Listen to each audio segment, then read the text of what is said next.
বর্ষাকালের জঙ্গল, মে মাস, জঙ্গলে হাঁটার একটা মজাই আলাদা। বাঘের পিঠে উঠবেন না, হাত দেবেন না। আচ্ছা, বাঘের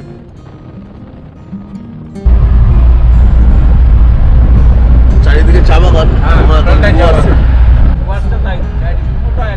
পুরোটাই চা বাগান। আসামে তো অর্ধেক ডুয়ার্স আসামেও আছে, আমাদের এখানে অর্ধেক ডুয়ার্স, আসাম অর্ধেক। এখানে জলদাপাড়া যেমন সিঙ্গেল হর্ন রাইনোর জন্য বিখ্যাত, আসামও কাজিরাঙ্গা একই রকম। একদম একদম সেটাই। আজকে আমরা ময়নাগুড়িতে নামলাম সকালবেলা, ট্রেনে আসলাম, যেটা সে ট্রেনটার নাম ছিল, কি নাম ছিল আমাদের ট্রেন? কামরূপ এক্সপ্রেসে। সকাল 7টার সময় আমরা ময়নাগুড়িতে, ময়নাগুড়ি থেকে এখন যাচ্ছি সোজা জলদাপাড়া। জলদাপাড়াতে আমাদের স্টে আছে প্যাগোডা হোটেল, আর কিছুক্ষণের মতো হোটেলে পৌঁছলাম। হোটেলটা আমাদের মাদারিহাটে আমরা থাকছি, আর ওখান থেকে জলদাপাড়াটা পুরো ঘুরবো, ওদিককার বক্সা জয়ন্তী সবগুলো কভার করবো, আর জলদাপাড়ায় জঙ্গল সাফারিটা আমরা করবো।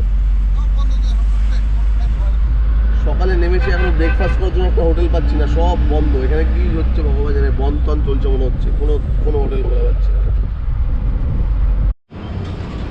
আমরা এখন বীরপাড়া ক্রস করে আসলাম। বীরপাড়া ক্রস করে এসে এখানে একটা টোল গেট আছে,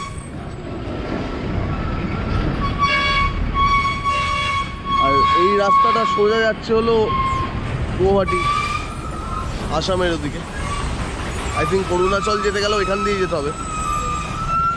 তো আজকে আমরা এই হোটেলটাই আছি, ডুয়ার্সে, হোটেল প্যাগোডা ইন জলদাপাড়া। আজকে আমাদের ফার্স্ট ডে জলদাপাড়া। তো ডুয়ার্সের জার্নি শুরু হচ্ছে জলদাপাড়া দিয়ে। এখন যাব ফার্স্টে সাউথ খৈরাবাড়ি, তারপর আজকে বিকাল 4:30-র সময় জঙ্গল সাফারি টিকিট বুক করেছি। বিকালেরটা করলাম কারণ বিকালেরটাই একটা সুবিধা আছে, বিকালের জঙ্গল সাফারির সঙ্গে ট্রাইবাল ডান্সও থাকে, তো ট্রাইবাল ডান্সটা আমরা ওর সঙ্গে পেয়ে যাচ্ছি, তার জন্য এক্সট্রা কস্ট থাকে। সেই কস্ট ডিটেল সব কিছু আমি বলে দিচ্ছি।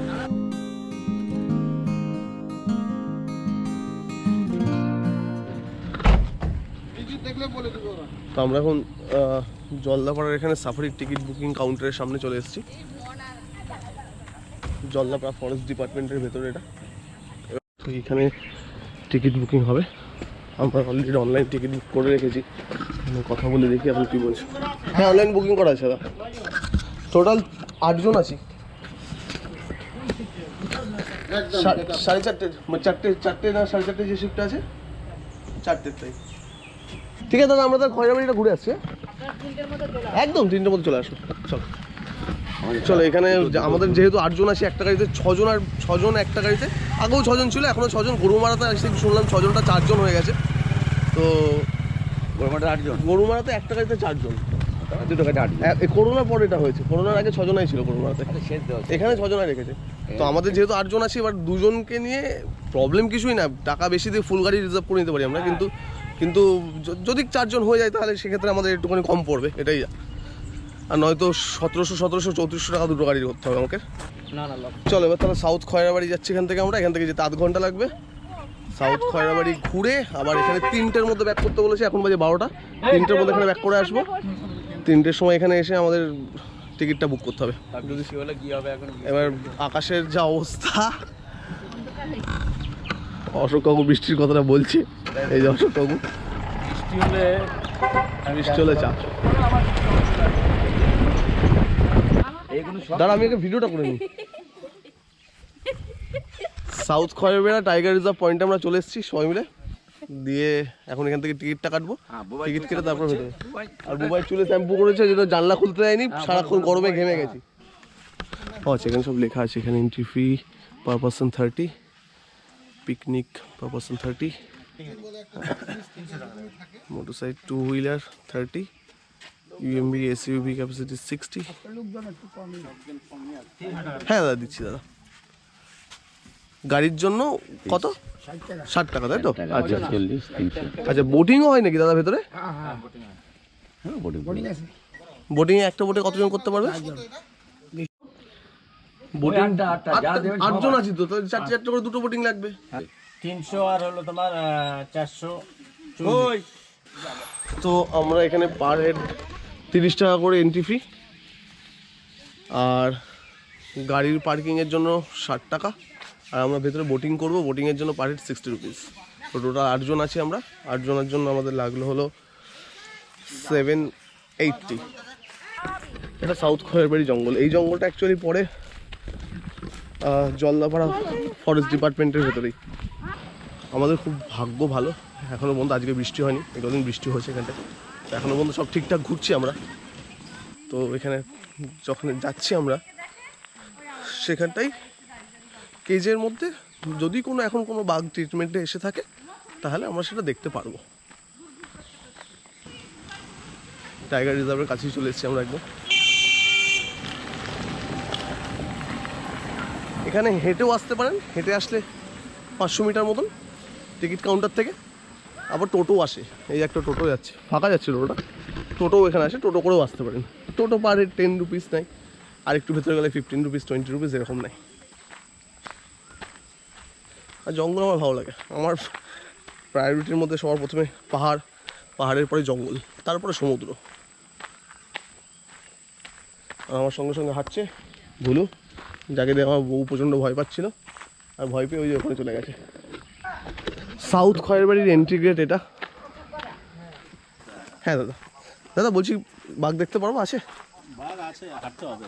হ্যাঁ হাঁটতে তো হবেই অবশ্যই। আচ্ছা বোটিং আছে আমাদের, বোটিংয়ের টিকিটটা কোথায় দেবো? বোটিংয়ের টিকিটটা এই যে সোজা গিয়ে ব্রিজের বাদিকে। আচ্ছা এটা হলো 300 টাকা, গাড়ি দিয়ে 8 জন আছি আমরা। গাড়ি দিয়ে 8 জন। ওই যে 3 জন আসছে আর বাকিরা সবাই ঢুকে গেছে প্রথমে। টিকিটটা নিয়ে যান। Thank you. Okay, alright. ডান দিকে যেতে হবে। সেটা কত কিলোমিটার তাও এখান থেকে? এখান থেকে 1 কিলোমিটার। এখান থেকে 1 কিলোমিটার হাঁটতে হবে। ব্যাস ব্যাস ব্যাস, ভেতরে দেখা বলতে তো ওইটাই। রাখা আছে, পাট করে রাখা আছে, বাঘগুলো চারদিকে ঘুরতে হবে। আচ্ছা আচ্ছা আচ্ছা আচ্ছা, চারদিকে নেটগুলো দেখতে হবে, দেখা যাবে। দুটাকে এখন তো ঘূর্ণি ক্লিনিং হয়েছে, দেখা যাবে, ভালো দেখা যাবে, তাই না? ঠিক আছে, ঠিক আছে, থ্যাংক ইউ দাদা। এখনো পর্যন্ত কপাল খুব ভালো যাচ্ছে, ভেতরে বাঘ আছে, ভেতরে বাঘ দেখতে পারবি বুবাই রে, তোকে খাঁচাতে ঢুকিয়ে দেবো বাঘের খাঁচাতে। চলো ঠাকুমা। 85 স্টিল 1 মাসে 2খানা ট্রিপ। আগের বারে ঘুরে, এই 1 মাস আগে, জাস্ট 1 মাসের মধ্যে 30 দিন আগে ঘুরে আসলো মথুরা, বৃন্দাবন, সমস্ত ধর্মস্থান হয়ে, মসৌরি, হরিদ্বার, ঋষিকেশ ঘুরে সব আসলো, আগ্রা। 1 মাসের মধ্যে আবার ডুয়ার্স। স্ট্যামিনা আছে ওয়াস। আমরা তো এই যে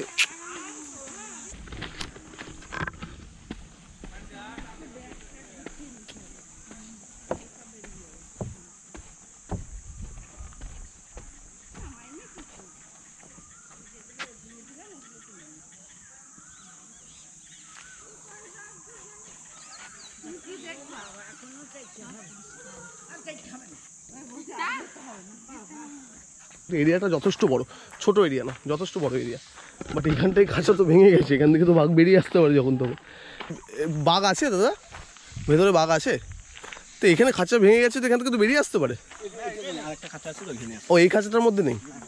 আচ্ছা আচ্ছা আচ্ছা আচ্ছা, আর একটা খাঁচা আছে সামনে, তার মধ্যে, সেটাই ভাবছি। তো এই খাঁচা থেকে তো বাঘ বেরিয়ে এসে সব অসুখ ফসুখ মানবে না, তখন কি হয়েছে না হয়েছে সব মানবে না। খাঁচা বেরিয়ে জায়গা পেয়েছে একদম, পুরো বেরিয়ে এসে গ্রামে টামে ঢুকে যাবে, যাতা কাণ্ড করে দেবে, নিউজ হয়ে যাবে, একদম ভাইরাল হয়ে যাবে। বাঘও চাই ভাইরাল হতে। হ্যাঁ, তো এটা হলো নতুন খাঁচাটা যেখানে বাঘ রাখা হয়। ওটা ওল্ড খাঁচা, আমার ওখানে এখন আর কিছু রাখা হয় না আমার যত সম্ভব। এখানে একটুখানি ডিটেলস দেওয়া আছে, স্টোরি অফ রাজা, দ্য রয়্যাল বেঙ্গল টাইগার। বাঘের পিঠে উঠবেন না, হাত দেবেন না। আচ্ছা, বাঘের পিঠে উঠবেন না, হাত দেবেন না বলতে এই স্ট্যাচুটাকে বলা হয়েছে।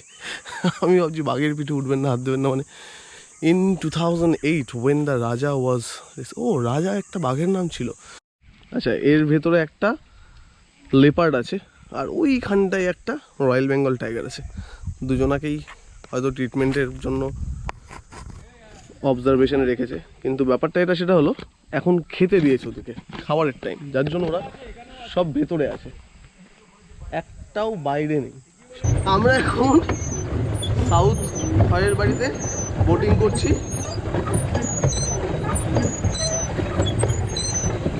বোটিংয়ের কস্ট 60 টাকা করে, পার হেড 60 রুপিস, একসাথে 4 জন করতে পারবে।